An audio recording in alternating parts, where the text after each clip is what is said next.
வெக்கம் மானம் சூடு சுரணம் இருந்தா பாஜகவை கண்டிக்க எடப்பாடி தயாரா?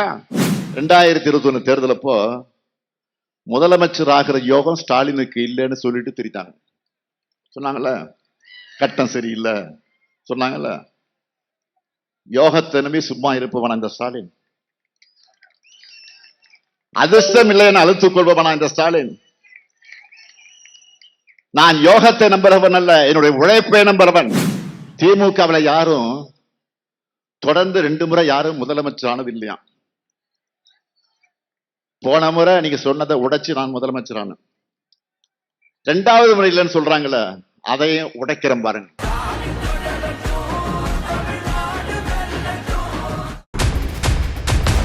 பேர் என்ன?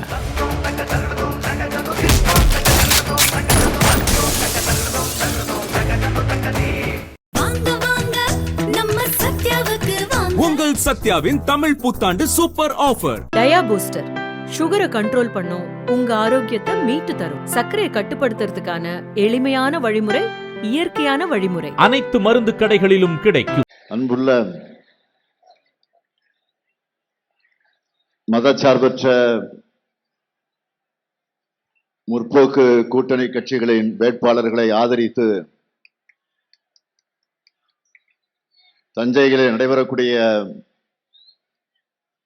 இந்த மாபெரும் பிரச்சார பொதுக்கூட்டத்திற்கு தலைமையேற்று அதே நேரத்தில் தொடக்கத்திலே வழிமொழிந்து வரவேற்புரை நல்கியிருக்கக்கூடிய தஞ்சை மத்திய மாவட்ட கழகத்துடைய செயலாளர் துரை சந்திரசேகரன் அவர்களே, முன்னிலை பொறுப்பு ஏற்றுள்ள கழகத்தினுடைய பொருளாளர் என்னுடைய இனிய நண்பர் TR பாலு அவர்களே, கழகத்தின் முதன்மை செயலாளர் மாண்புமிகு அமைச்சர் நேரு அவர்களே,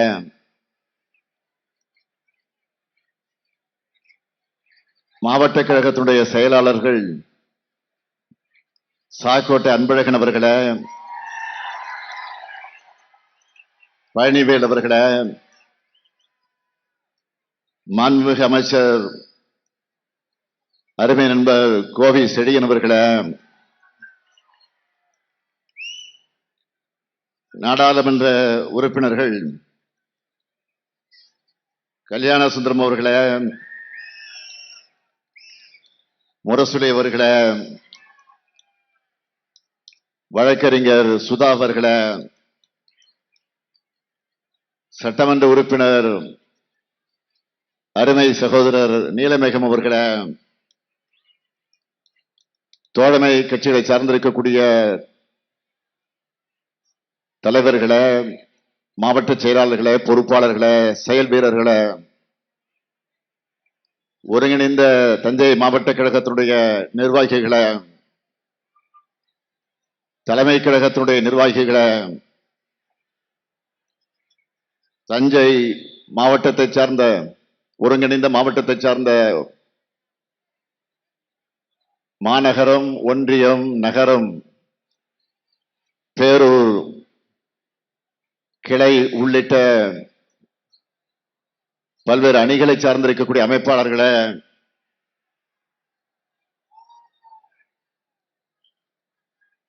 துணை அமைப்பாளர்களே,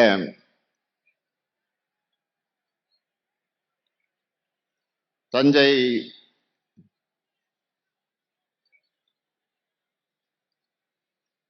வணக்கத்திற்குரிய வாக்காளர் பெருமக்களே, பத்திரிகை மற்றும் ஊடகத்துறை சார்ந்த நண்பர்களே, பெரியோர்களே, தாய்மார்களே, நண்பர்களே, என் உயிரோடு கலந்திருக்கக்கூடிய தலைவர் கலைஞர் அவர்களின்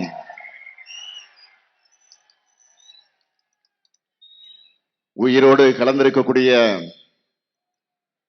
கலைஞர் அவர்களின் உயிரினும் உயிரான அன்பு உடன்பிறப்புகளே, உங்கள் அனைவருக்கும் என்னுடைய அன்பான வணக்கம். மாடு கட்டி போரடிச்சா மாலாதுன்னு யானை கட்டி போரடிச்ச மண் இந்த தஞ்சை மண்.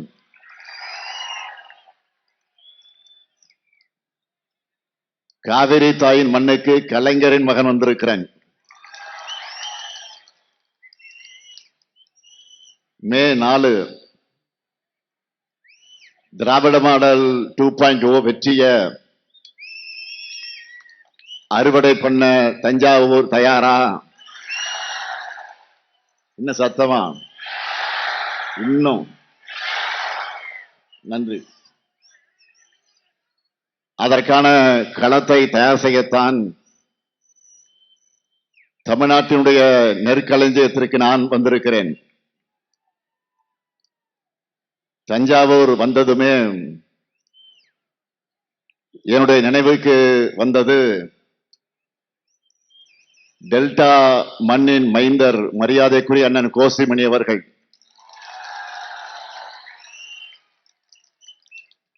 அவர் எப்படியெல்லாம் இந்த பகுதியை வளர்த்தெடுத்தார். தலைவர் கலைஞரின் நம்பிக்கைக்குரிய போர்ப்படை தளபதியாக இருந்தார் என்பதெல்லாம் எனக்கு நினைவுக்கு வருகிறது. அப்படி அவர் கட்டி காத்த மண்ணுக்கு, இந்த தஞ்சை மண்டலத்திற்கு நான் வந்திருக்கிறேன். தஞ்சை தரணிக்கு வந்தாலே இனம் புரியாத ஒரு கம்பீரம் பிறக்குது. தஞ்சை பெரிய கோயிலை கட்டி சோழ சாம்ராஜ்யத்தை மிகப்பெரிய அளவில் விரிவுபடுத்தின ராஜராஜ சோழனும், கங்கை வரை சென்று வெற்றி கொடி நாட்டின ராஜேந்திர சோழனும் தமிழர்களுடைய கம்பீரத்திற்கு காரணம். இப்படி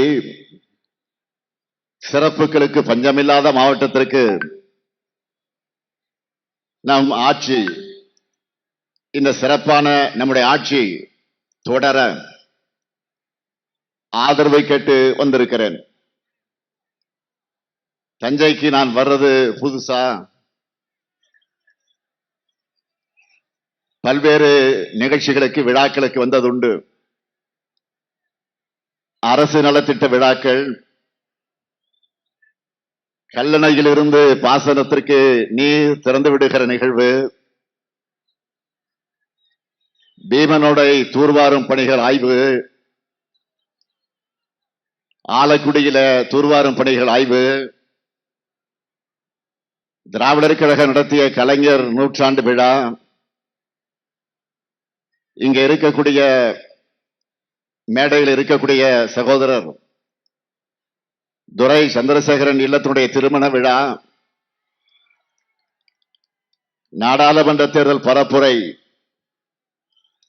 என்று இப்படி தொடர்ந்து வந்துகிட்டே இருக்கிறேன். ஏன் அண்மையிலே கூட நம்முடைய அருமை சகோதரர் வைத்திலிங்கம் தலைமையில பல்லாயிரம் பேர் கழகத்தில் இணைஞ்ச நிகழ்ச்சிக்கு வந்து நான் கலந்துகிட்டு, அது முடிஞ்சதும் டெல்டா மண்டல வெல்லும் தமிழ் பெண்கள் மாநாட்டை தஞ்சாவூர்ல நடத்தினோம். அதுக்காகவும் வந்திருந்தேன். அடுத்து இப்போ என்னுடைய பரப்புரை பயணத்தை தொடங்கினதும் இதே ஒருங்கிணைந்த தஞ்சை மாவட்டத்தை சார்ந்த திருவாரூர்ல தான். தொடர்ந்து மாநிலத்தில் தெற்கு, மேற்கு, வடக்குன்னு சுத்தி திரும்பவும் இதய பகுதியான டெல்டாவுக்கே வந்துட்டேன். திராவிட மாடல் ஆட்சி, இந்த நல்லாட்சி தொடரணும் என்று தமிழ்நாடு இன்றைக்கு சொல்லுது. அதுக்கு தஞ்சையும் ரெடியா? 200 உறுதியா? 200 உறுதியா? இன்னும் சத்தமா? நன்றி. 200 தொகுதின்னு சொல்லிட்டு இருந்தேன். இப்போ 200 தொகுதியை தாண்டி வெல்வோம் என்ற நம்பிக்கை நாளுக்கு நாள் கூடிக்கிட்டே போகுது. நமது வெற்றி வேட்பாளர்களை அறிமுகப்படுத்தலாமா? அறிமுகப்படுத்தலாமா? உங்க அனுமதியோடு முதல்ல திருவிடைமருதூர் சட்டமன்ற தொகுதி நமது வெல்லும் வேட்பாளர் மாண்புமிகு அமைச்சர் கோவி செழியன் அவர்கள் 3 முறை சட்டமன்ற உறுப்பினர், இப்போ உயர் கல்வி அமைச்சர், திருவிடைமருதூருக்கு புதிய அரசு கல்லூரி கொண்டு வந்திருக்கிறார். தமிழ்நாட்டோட உயர்கல்வித்துறைய உயர்ந்த கல்வித்துறையா மாத்தினது கோவி செழியன் அவர்களுடைய சாதனை. அவருக்கு உதயசூரியன் சின்னத்துல வாக்குகளை அளிக்க வேண்டும். அடுத்து திருவையாறு சட்டமன்ற தொகுதி நமது வெல்லும் வேட்பாளர் துரை சந்திரசேகரன், தஞ்சை மத்திய மாவட்ட கழகத்தின் செயலாளர், திருவையாறு தொகுதியில 7 முறை போட்டி போட்டு 5 முறை வெற்றி பெற்றதே இவருடைய மக்கள் செல்வாக்குக்கு சாட்சி. திருவையாறு பேரூராட்சியில புதிய பேருந்து நிலையம், திருக்காட்டுப்பள்ளியில கலைக்கல்லூரி, செங்கிப்பட்டியில சிப்காட், இதெல்லாம் இவருடைய சாதனைகள். அவருக்கு உதயசூரியன் சின்னத்துல வாக்குகளை நீங்கள் அளிக்க வேண்டும். அடுத்து கும்பகோணம் சட்டமன்ற தொகுதி நமது வெல்லும் வேட்பாளர் சாக்கோட்டை அன்பழகன், தஞ்சை வடக்கு மாவட்ட பொறுப்பாளர், 3 முறை சட்டமன்ற உறுப்பினராக இருந்து மக்கள் பணியாற்றியவர். 15க்கும் மேற்பட்ட கோயில் தேர்களுக்கு கொட்டகை அமைச்சதில் இருந்து பொதுமக்களுக்கு பட்டா வழங்குகிறவரை ஒவ்வொரு திட்டத்தையும் பார்த்து பார்த்து செஞ்சு தந்தவர். அவருக்கு உதயசூரியன் சின்னத்துல நீங்கள் வாக்கினை வழங்கிட வேண்டும். அடுத்து ஒரத்தநாடு சட்டமன்ற தொகுதி நமது வெல்லும் வேட்பாளர் ஆர் வைத்திலிங்கம் அவர்கள், முன்னாள் அமைச்சராக பல்வேறு துறைகளை கவனித்தவர். ஒரத்தநாடு வட்டாரத்தில் ஓய்வில்லாத உழைப்பாளி. இன்னைக்கு அடிமைகளில் கூடாரமாக அதிமுக மாறிவிட்ட சூழல்ல கழகத்தில் இணைஞ்சு உதயசூரிய சின்னத்துல போட்டியிடுகிறார் சகோதரர் வைத்திலிங்கம் அவர்கள். அவருக்கு வெற்றி சின்னமாம் உதயசூரியன் சின்னத்துல நீங்கள் வாக்குகளை அளிக்க வேண்டும். அடுத்து பாபநாசம் சட்டமன்ற தொகுதி நமது வெல்லும் வேட்பாளர் இந்திய யூனியன் முஸ்லீம் லீக் கட்சியை சார்ந்த ஷாஜகான் அவர்கள். கல்வியாளரான ஷாஜகான் இந்திய யூனியன் முஸ்லீம் லீக் கட்சியோட மாநில செயலாளராக இருக்கிறார். என்னுடைய பெருமதிப்பிற்குரிய தகைசால் தமிழர் பேராசிரியர் ஐயா காதர் மைதீன் அவர்களின் ஆதரவு பெற்ற வேட்பாளர். அவருக்கு ஏணி சின்னத்துல வாக்குகளை அளிக்கணும். அடுத்து பட்டுக்கோட்டை சட்டமன்ற தொகுதி நமது வெல்லும் வேட்பாளர் அண்ணாதுரை அவர்கள்.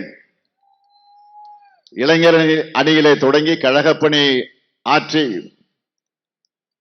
1989, 2021 ஆகிய 2 தேர்தலில் பட்டுக்கோட்டை தொகுதியில வென்றவர். பல்வேறு பணிகளை தொகுதிக்கு சேர்ந்திருக்கிறார். மீண்டும் அவருக்கு பட்டுக்கோட்டை மக்கள் உதயசூரியன் சின்னத்துல வாக்கினை வழங்கிட வேண்டும். அடுத்து பேராவூரணி சட்டமன்ற தொகுதி நமது வெல்லும் வேட்பாளர் அசோக்குமார் அவர்கள் விவசாயத்தை தொழிலாக கொண்டவர். ஏற்கனவே பேராவூரணி சட்டமன்ற உறுப்பினராக சிறப்பாக பணியாற்றி இருக்கிறார். சுற்றுலா தலமான மனோராவில அழகிய பூங்காவும் படகுகளும், மல்லிப்பட்டினத்துல தூண்டில் வளைவு திட்டமும் கொண்டு வந்திருக்கிறார். அசோக்குமாருக்கு மீண்டும் உதயசூரியன் சின்னத்துல வாக்கினை அளிக்க வேண்டும். நிறைவா தஞ்சாவூர் சட்டமன்ற தொகுதி நமது வெல்லும் வேட்பாளர் சன் ராமநாதன் அவர்கள் இளைஞரணியில மாவட்ட அமைப்பாளராக இருக்கக்கூடிய இவர் தஞ்சை மாநகராட்சி மேயராக சிறப்பாக பணியாற்றி மாநகரத்துடைய வளர்ச்சிக்கு அடித்தளம் அமைச்சவர். தம்பி சன் ராமநாதனுக்கு உதயசூரியன் சின்னத்துல உங்கள் பொன்னான வாக்குகளை அளிக்க வேண்டும். இந்த 8 பேருடைய வெற்றி உறுதியா? நிச்சயமா? சத்தியமா? நன்றி. வேட்பாளர் உட்காரலாம். இப்போ உங்களுக்கு சீட் கன்ஃபார்ம் ஆயிடுச்சு, உட்காருங்க.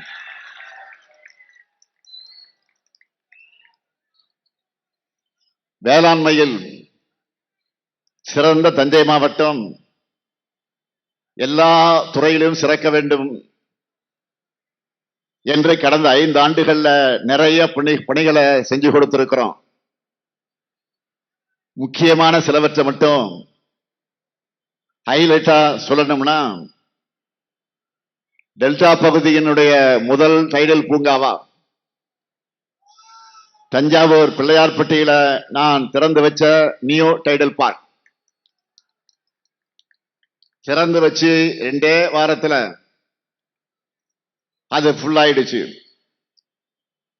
இப்போ தஞ்சாவூருக்கு இன்னொரு டைடல் பார்க் வேணும்னு கேட்க ஆரம்பிச்சுட்டாங்க. மாநிலத்திலேயே முதல் முறையா ஒரத்தநாடு வட்டம் பஞ்சநதி கோட்டை அமைக்கப்பட்டிருக்கக்கூடிய நேரடி கொள்முதல் நிலையம், பெருநிலையம், நெல் தூற்றுவதில் இருந்து சரக்கு மூட்டையில நெல்லை நிரப்பி தைப்பது வர எல்லாமே இயந்திரமாம். இதனால நாளொன்றுக்கு 5000 மூட்டைகள் நெல் கொள்முதல் செய்ய முடியும். பேராவூரணி வட்டத்துல குறு சிறு நடுத்தர தொழில் நிறுவனங்களுக்காக பொது வசதியாக்க மையம், திருவையாறு கூட்டு குடிநீர் திட்டம், திருவையாறு பேரூராட்சி நகராட்சியாக தரம் உயர்வு, பட்டுக்கோட்டை புதிய பேருந்து நிலையம், பட்டுக்கோட்டை அரசு மருத்துவமனையில மகப்பேறு பிரிவுக்கு கூடுதல் கட்டடம், திருவிடைமருதூர்ல புதிய கலை மற்றும் அறிவியல் கல்லூரி, திருக்காட்டுப்பள்ளி அரசு கல்லூரி, தஞ்சாவூர்ல சிவகங்கை பூங்கா புதுப்பிப்பு, தஞ்சாவூர்ல குழந்தைகளின் அறிவியல் தாகத்தை வளர்க்கக்கூடிய ஸ்டெம் பார்க், தஞ்சை ஆமணி பேருந்து நிலையம், மாமன்னர் ராஜராஜன் பிறந்த ஐப்பசி சதய அரசு விழாவாக கொண்டாடுகிறோம். கும்பகோணம் நகராட்சிய மாநகராட்சியாக தரம் உயர்த்தி இருக்கிறோம். போட்டித் தேர்வுகளுக்கு தயாராகுகிற நம்முடைய மாணவர்களுக்கு கும்பகோணத்துல அறிவுசார் மையம் மற்றும் நூலகம். இது மட்டுமல்ல, கும்பகோணத்துல புதிய பேருந்து நிலைய பணிகளும் நடைபெற்று வருது. திருவையாறு திருக்காட்டுப்பள்ளியில புதிய பேருந்து நிலையங்கள் அமையவிருக்கு. ஒரத்தநாடு வட்டம் நடுவர் கிராமத்துல 170 கோடி மதிப்பிலான புதிய சேமிப்பு கிடங்கு பணிகள் விரைவில் முடிக்கப்படவிருக்கிறது. தஞ்சை தமிழ் பல்கலைக்கழக வளாகத்துல மிகப்பெரிய சோழர்கள் அருங்காட்சியகம் அமைக்க அடிக்கல் நாட்டி இருக்கிறேன். அந்த பணிகள் முடிந்து திறந்த பிறகு அதை பார்ப்பதற்காக பல்வேறு இடத்திலிருந்து தஞ்சாவூருக்கு வரப்போறாங்க. மதுரைக்கு ஒரு கீழடி, நெல்லைக்கு ஒரு புறநகர் அருங்காட்சியகம் போல இனி தஞ்சைக்கு சோழர்கள் அருங்காட்சியகம் இருக்கும். செங்கிப்பட்டி மற்றும் பாளையப்பட்டி தெற்கு கிராமத்திலையும் பட்டுக்கோட்டை வட்டம் ராஜமடம் கிராமத்திலையும் சிப்காட் தொழிற்பேட்டை அமையவிருக்கு. அதிலேயும் ராஜமடத்தில் அமைகிற கடல்சார் உணவு பதப்படுத்துதல்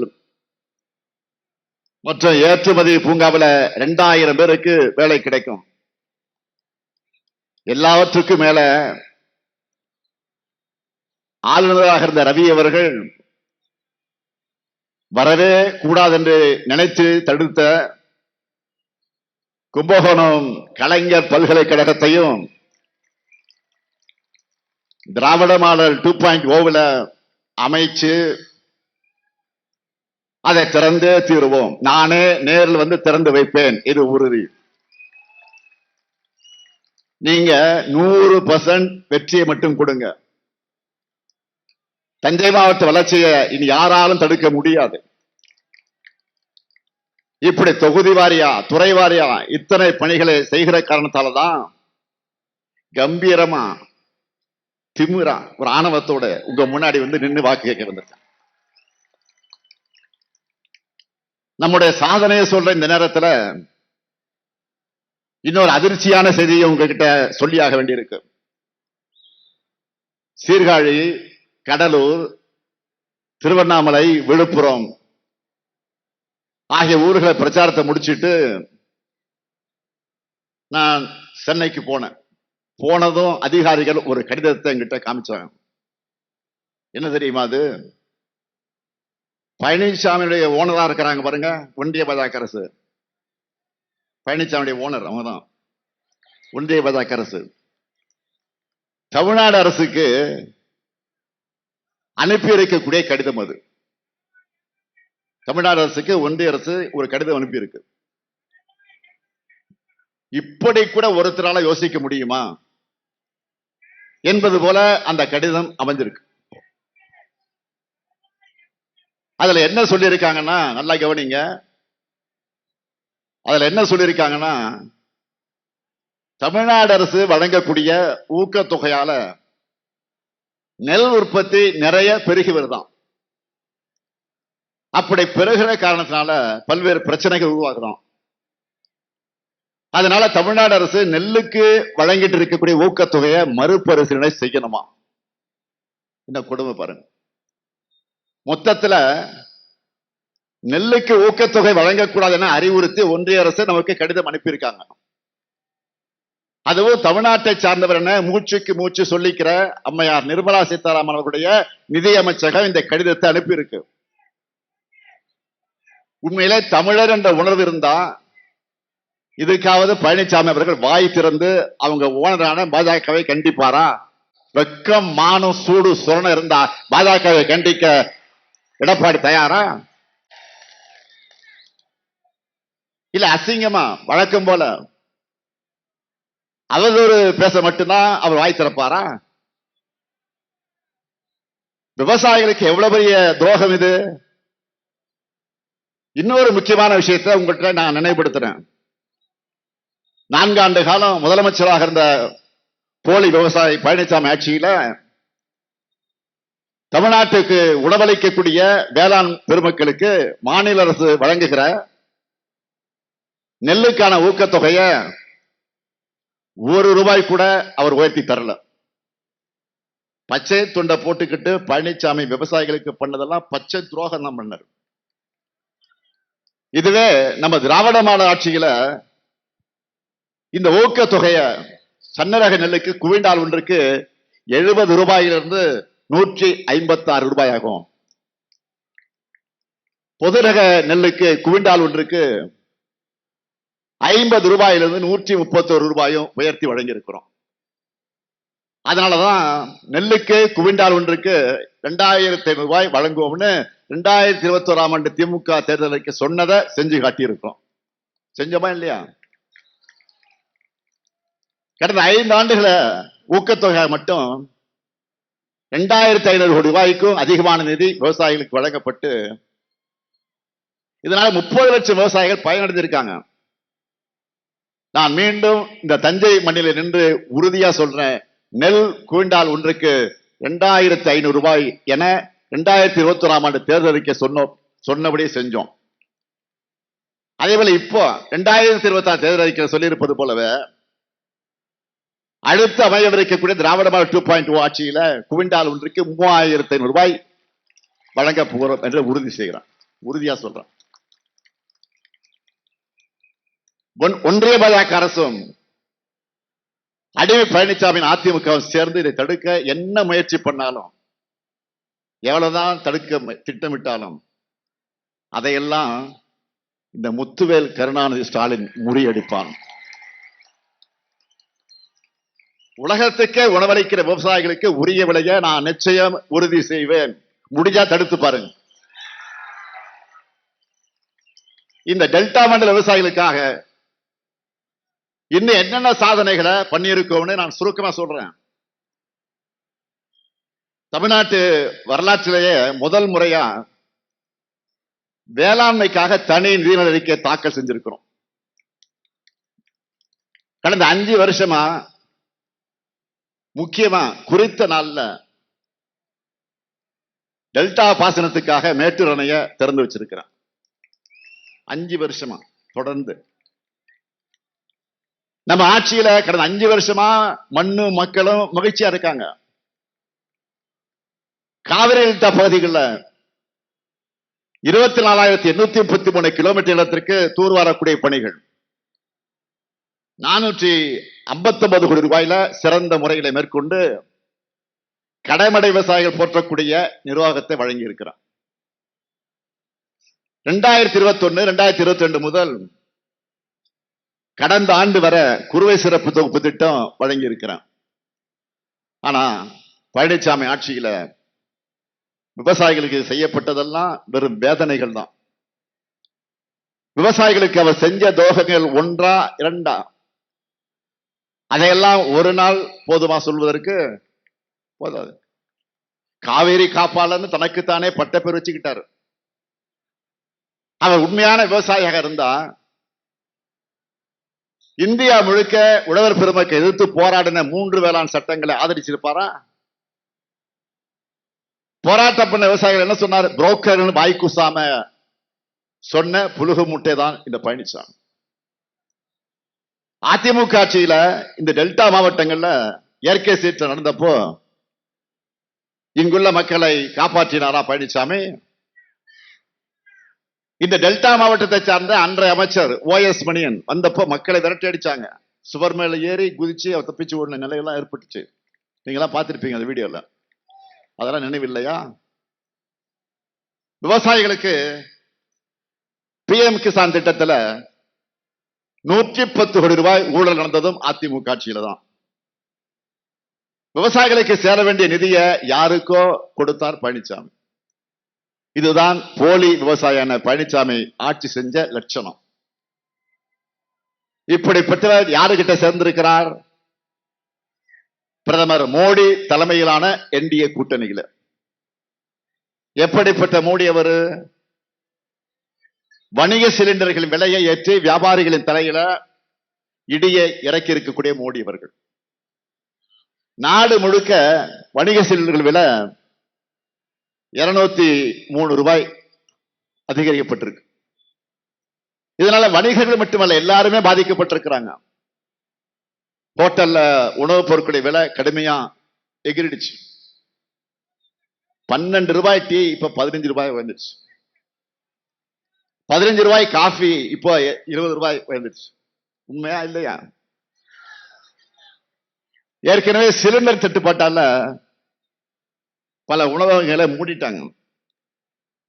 பல ஹோட்டல்கள் சில ஐட்டம் மட்டும்தான் தயாரிக்கிறாங்க. ஹோட்டல் நடத்துவங்களுக்கு கஷ்டம். அங்க வேலை செய்யறவங்களுக்கு இப்ப வேலையும் பறி போயிடுச்சு. அவசர ஆலோசனை கூட்டம் மோடி அவர்கள் கூட்டம் கூட்டினாரு. ஆனா உருப்படியா எதுவும் பண்ணல. ஏன்னா பாஜக ஆளாத மாநிலங்கள்ல அதிகாரிகளை எப்படி பந்தாடலாம் என்பதுதான் ஒன்றிய அரசுடைய மொத்த கவனம் இப்ப இருக்கு. தேர்தலை தோக்க பட்சத்துல ஏற்கனவே வாக்காளர் பட்டியல் சிறப்பு தீவிர திருத்தம் SIR சொல்லி கொண்டு வந்து இந்தியா முழுக்க கோடிக்கணக்கான மக்களுடைய வாக்குரிமையை பறிச்சிருக்கிறாங்க. அதை முடிச்சிட்டு அடுத்து என்ன பண்றாங்க? தமிழ்நாட்டில் தங்களுக்கு சாதகமான அதிகாரிகள் நியமிச்சு தேர்தலில் தில்லுமுள்ளு பண்ணலாம்னு பாக்குறாங்க. எத்தனையோ தேர்தல்களை தமிழ்நாடு பார்த்திருக்கு. அமைதியான தேர்தலுக்கு தமிழ்நாடு தான் பெஸ்ட் எக்ஸாம்பிள். அப்படிப்பட்ட நம்ம மாநிலத்தில் முதல் முறையா தேர்தலை காரணம் காட்டி தலைமைச் செயலாளர் உள்ளிட்ட பல்வேறு அதிகாரிகளை இப்ப மாத்தி இருக்கிறாங்க. இவ்வளவு பயம் ஏன் அவங்களுக்கு? வாக்களிக்க போற மக்களை திராவிட மாடல் 2.0 வேணும்னு எப்போ டிசைட் பண்ணிட்டாங்க. ஏன் இதை தேர்தல் ஆணையம் பாஜக உணராம இருக்கிறாங்க? அது கூட பரவாயில்ல. நிறைய கட்டுக்கதைகளை சொல்லிட்டு நப்பாசையில அலைகிறாங்க. இப்படித்தான் 2021 தேர்தல் அப்போ முதலமைச்சர் ஆகிற யோகம் ஸ்டாலினுக்கு இல்லைன்னு சொல்லிட்டு திரிட்டாங்க. சொன்னாங்கல்ல, கட்டம் சரியில்லை சொன்னாங்கல்ல. யோகத்தை நம்பி சும்மா இருப்பவனா இந்த ஸ்டாலின்? அதிர்ஷ்டம் இல்லைன்னு அழுத்துக் கொள்பவனா இந்த ஸ்டாலின்? நான் யோகத்தை நம்புறவன் அல்ல, என்னுடைய உழைப்பை நம்புறவன். தலைவர் கலைஞரின் உழைப்பை கற்றுக்கொண்ட மாணவன் நான். அதே போல இப்போ 2000 தேர்தலுக்கு என்னென்ன சொல்றாங்க? இப்ப என்ன சொல்றாங்க? திமுகவில் யாரும் தொடர்ந்து 2 முறை யாரும் முதலமைச்சர் ஆனது இல்லையா? போன முறை நீங்க சொன்னதை உடைச்சு நான் முதலமைச்சர் ஆனேன். 2வது முறை இல்லைன்னு சொல்றாங்கல்ல, அதையும் உடைக்கிறேன் பாருங்க. என் உயிரோடு கலந்திருக்கக்கூடிய தலைவர் கலைஞருடைய அன்பு உடன்பிறப்புகள் இருக்காங்க, மக்கள் நம்பக்கம் இருக்காங்க. எல்லாத்தையும் உடைச்சு 2021 பெற்றதை விட அதிக தொகுதியில் வென்று ஆட்சிக்கு வருவோம் பாருங்க. எதிரிகள் வெட்டிக்கதை பேசிட்டு கனவு கண்டுட்டு இருக்காங்க. நாம தமிழ்நாட்டை முன்னேற்றுகிற கனவை காண்போம். 10 ஆண்டுகள் தொடர்ந்து ஆளும் வாய்ப்பு திமுகவுக்கு கிடைச்சா தமிழ்நாட்டை வளர்ச்சி எப்படி இருக்கும்னு 2031 நாம காட்டுவோம். ஆல்ரெடி ரிசல்ட் பார்த்துட்டோம். எப்படி தெரியுமா? 2026 தேர்தலின் சூப்பர் ஸ்டாரை இறக்கிட்டோம். சூப்பர் ஸ்டார் தான். சூப்பர் ஸ்டார் யாருன்னு கேட்டா தேர்தல் அறிக்கையை சொல்லுவோம். இனி யார் வந்தாலும் நம்ம வச்சு தடுக்க முடியாது. நான் பிரச்சாரத்துக்கு வர்றதுக்கு முன்னாடியே நம்ம சூப்பர் ஸ்டார் டிவி மூலம், பேப்பர் மூலம், சோசியல் மீடியா மூலம் எல்லார்கிட்டையும் பிரச்சாரத்தை ஸ்டார்ட் பண்ணிட்டாரு. அதுல சில சூப்பர் டூப்பர் அறிவிப்புகளை மட்டும் இப்ப சொல்லவா? முதல்ல என்ன அறிவிப்பு சொல்லுங்க பாப்போம்.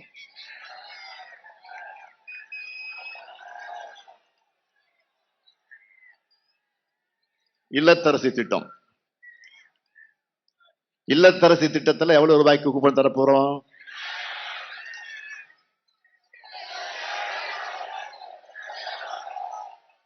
8000 ரூபாய்க்கு கூப்பன். இதை வச்சு என்ன செய்ய போறோம்? லிஸ்ட் பார்த்திருப்பீங்க. Washing machine, fridge, TV, grinder, mixie, microwave அவன், இண்டக்ஷன் ஸ்டவ், என்ன வேணாலும் வாங்கிக்கலாம், எங்க வேணாலும் வாங்கிக்கலாம். நல்ல குவாலிட்டியா பார்த்து வாங்கிக்கலாம், புதுசா வாங்கிக்கலாம், எக்ஸ்சேஞ்சும் பண்ணிக்கலாம். என்ன வாங்கணும்னு உங்க வீட்டுக்காரலாம் கேட்காதீங்க. யாராவது தொந்தரவு பண்ணான்னு அண்ணன் கிட்ட சொல்லுங்க, நான் பாத்துக்கிறேன். உங்க இஷ்டம், உங்க சாய்ஸ். மகளிர் உங்க சாய்ஸ்.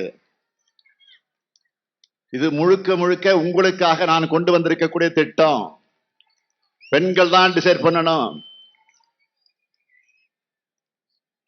புடவை வாங்க போறீங்க கடைக்கு, ஒரே ஒரு புடவை வாங்க போவீங்க. ஒரு புடவை வாங்குறதுக்கு இந்த ஷோ கேஸ்ல இருக்கிற எல்லா புடவை எடுத்து கீழே போட சொல்வீங்க. அவன் பாவம் அழுத்து போய் எல்லாத்தையும் போடுவான். ஒரே ஒரு புடவை வாங்க போறீங்க, இல்லாத கேள்விதான் கேட்பீங்க. சாயம் போகுமா, சுருங்குமா? இது என்ன சிலுக்கா? தொட்டு பார்த்து கேட்பீங்க, சிலுக்கா, நைலக்ஸா, காட்டனா? அவன் மெர்க்குரி லைட்லாம் இது மாதிரி பிரைட்டா தான் போட்டு வச்சிருப்பான் கடையில. அதை நம்ப மாட்டீங்க.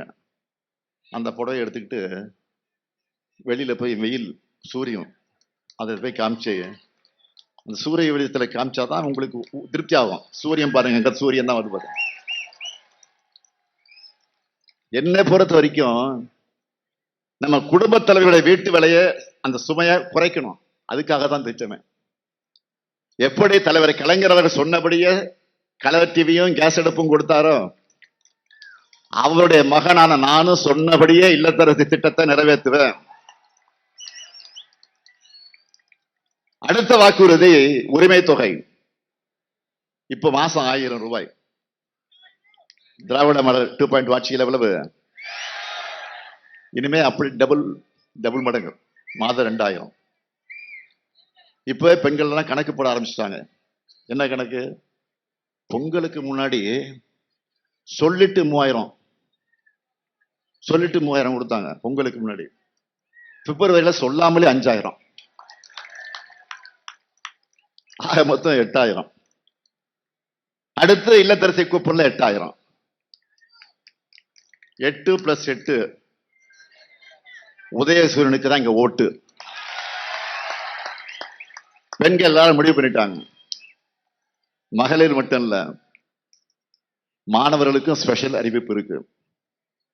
கல்லூரிக்கு போகிற மாணவர்களுக்கு வழங்கிட்டு வரக்கூடிய புதுமை பெண் தமிழ் புதல்வன் அந்த உதவித்தொகை இனி 1500 ரூபாயாக உயர்த்தி வழங்கப்படும். 2030ஆம் ஆண்டிற்குள்ள கல்லூரி மாணவர்கள் 35 லட்சம் பேருக்கு லேப்டாப் வழங்க போறோம். மேலும் முதியோர், மாற்றுத்திறனாளிகள், ஆதரவற்ற பெண்களுக்கு வழங்குகிற எல்லா உதவித்தொகையும் இனி 2 மடங்கா வழங்க போறோம். திராவிட மாடல் 2.0 எல்லாமே 2 மடங்கு தான். அடுத்து காவிரி நீர் போல தஞ்சை விவசாயியுடைய மனத்தை குளிர வைக்கக்கூடிய அறிவிப்புகள் என்ன தெரியுமா? 20 லட்சத்துக்கு மேற்பட்ட அதிகமான உழவர்கள் பயன்பெறக்கூடிய வகையில நவீன மின்சார பம்பு செட்டுகளை வழங்க போறோம். கரும்பு கொள்முதல் விலை டன் ஒன்றுக்கு 4500 ரூபாய் உயர்த்தி வழங்கப்படும். பால் கொள்முதல் விலை லிட்டர் ஒன்றுக்கு 5 ரூபாய் உயர்த்தி வழங்கப்படும். குடிசைகளே இல்லாத தமிழ்நாடு என்ற தலைவர் கலைஞருடைய கனவு நனவாக கலைஞர் கனவு இல்லம் உள்ளிட்ட திட்டங்கள் மூலமா வீடற்ற ஏழைகளுக்கு 5 வருஷத்துக்குள்ள 10 லட்சம் வீடுகள் கட்டி தரப்படும். வெட்டாறு பிரியும் தென்பெரம்பூர்ல புதிய பாலம் கட்டப்படும். ஈச்சங்கோட்டை முதல் வெட்டிக்காடு வர கல்லணை கால்வாயில 40 கோடியில அகலப்படுத்தப்படும். தஞ்சாவூர்ல மண்டல அளவிலான உயர் சிறப்பு மருத்துவமனை அமைக்கப்படும். தஞ்சாவூர்ல புற்றுநோய்க்கான நவீன சிகிச்சை வசதிகள். தஞ்சையில உணவு பதப்படுத்துதல் குழுமம். பட்டுக்கோட்டையில வேளாண் தொழிற்பூங்கா. தற்காலிக நேரடி நெல் கொள்முதல் நிலையங்களை வாய்ப்பிருக்கும் அனைத்து இடங்களிலும் உலர் களத்துடன் கூடிய நிரந்தர கட்டடங்களாக கட்டி தருவோம். தமிழ்நாட்டின் அடுத்த 30 ஆண்டுக்குள்ளான குடிநீர் தேவையும் வேளாண்மை மற்றும் தொழிற்சாலைகளுக்கான தேவைகளையும் கணக்கிட்டு அதை நிறைவு செய்யக்கூடிய வகையில தமிழ்நாடு நீர் பாதுகாப்பு செயல் திட்டம் 2056 உருவாக்கப்படும். டெல்டா மாவட்டங்கள்ல 10,500 கிலோமீட்டர் நீளத்துக்கு சி மற்றும் டி பிரிவு வாய்க்கால்களை தூர்வாரும் பணிகள் மேற்கொள்ளப்படும். வேளாண் இயந்திரங்கள் மற்றும் கருவிகள் வாங்கிட 1.5 லட்சம் விவசாயிகளுக்கு மானியம் வழங்கப்படும். நேரடி நெல் கொள்முதல் நிலையங்கள்ல நகரும் நெல் உலர்த்தியல் தேவைக்கேற்ப வழங்கப்படும். இப்ப சொல்லுங்க, தஞ்சாவூர்ல பரப்புரைய இனி நீங்க பாத்துப்பீங்களா? நான் பேசிட்டு போயிட்டேன், சொல்லிட்டு போயிட்டேன், நீங்க தான் பாத்துக்கணும். இப்போ நான் உங்களுக்கு சொன்ன சாதனைகளையும் அறிவிப்புகளையும் எல்லார்கிட்டையும் கொண்டு போய் சேர்ப்பீங்களா? சத்தத்தை காணுமே. தஞ்சாவூர்ல இருக்கக்கூடிய எல்லா தொகுதியிலையும் நம்ம மதச்சார்பற்ற முற்போக்கு கூட்டணியுடைய வெற்றி உறுதியா? உறுதியா? சூப்பர். தமிழ்நாட்டின் தஞ்சாவூர் தமிழ்நாட்டின் நெருக்களஞ்சியம் மட்டுமல்ல, திமுகவுடைய வாக்கு களஞ்சியம். அது கன்ஃபார்ம் ஆயிடுச்சு. தமிழ்நாட்டுடைய நெருக்களஞ்சியம் தஞ்சாவூர். அந்த தஞ்சாவூரினுடைய வாக்கு களஞ்சியம் கன்ஃபார்ம் ஆயிடுச்சு. டெல்லியின் காலடியில தமிழ்நாட்டை அடகு வைக்கிறது பழனிசாமியுடைய விருப்பம். தமிழ்நாட்டுடைய மாநில உரிமைகளையும் சுயமரியாதைகளையும் அவர் டெல்லி கிட்ட சரண்டர் பண்ண தடையா இருக்கிறது இந்த ஸ்டாலின். அதனால இப்ப என்ன சொல்றாரு, என்ன சொல்லிட்டு இருக்காரு? இப்போ 2 நாளா இந்த ஸ்டாலின் போய் சேரணும், தன்னுடைய ஆழ்மன விருப்பங்களை, அடிமனசுல இருக்கிற வக்கிரங்கள் எல்லாம் பழனிசாமியில இப்ப கூட்டத்தில் பேச ஆரம்பிச்சிட்டாரு. மாண்புமிகு எதிர்கட்சி தலைவர், மதிப்பிற்குரிய அன்புக்குரிய பழனிசாமி அவர்களை பிறந்த எல்லாரும் ஒரு நாள் இறக்கத்தான் போறாங்க. மரணம் எல்லாருக்கும் ஏதோ ஒரு நாள் வரத்தான் போகுது. இந்த ஸ்டாலினுக்கும் வரும். ஆனா இந்த ஸ்டாலின் கொண்டு வந்த திட்டங்கள், அந்த திட்டங்களால வாழ்வு பெற்ற நிச்சயம் என் நினைவில் வச்சுப்பாங்க. அது வாழும். அதை யாரும் அழிக்க முடியாது. நான் மண்ணுக்கு போகலாம், பழனிசாமி விருப்பப்படி நான் மண்ணுக்கு போகலாம். ஆனா நான் கொண்டு வந்த திட்டங்கள் என்றைக்கு தமிழ்நாட்டில் நிலைத்து நிற்கும். என்னை பொறுத்தவரை தலை சிறந்த தமிழ்நாட்டை, தலை நிமிர்ந்த தமிழ்நாட்டை உருவாக்க என்னுடைய இறுதி மூச்சு வரை நான் ஓய்வில்லாமல் உழைப்பேன். இன்னும் சொல்றேன், என் சக்தியை மீறியும் உழைக்க தயாராக இருக்கிறேன். திராவிட இயக்கத்தினுடைய கொள்கை வாரிசுகளும் திமுக இருக்கிற வரை பழனிசாமியுடைய எண்ணம் பலிக்கவே பலிக்காது. தமிழ்நாட்டு மக்கள் பழனிசாமியுடைய ஆணவ பேச்சுக்கு முடிவு கட்ட அதற்குரிய நாள் தான் ஏப்ரல் 23.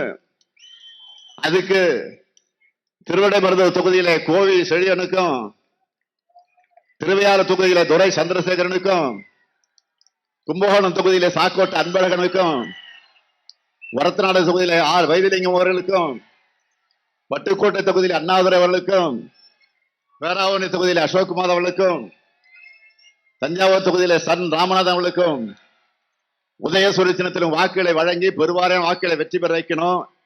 அதே போல பாபநாசம் தொகுதியில நம் கொள்கை தோழமை இந்திய முஸ்லிம் லீக் கட்சியை சார்ந்த ஷாஜகான் அவர்களுக்கு ஏணி சின்னத்துல வாக்களிச்சு பெருவாரியான வாக்கு வித்தியாசத்துல வெற்றி பெற வைக்கணும்.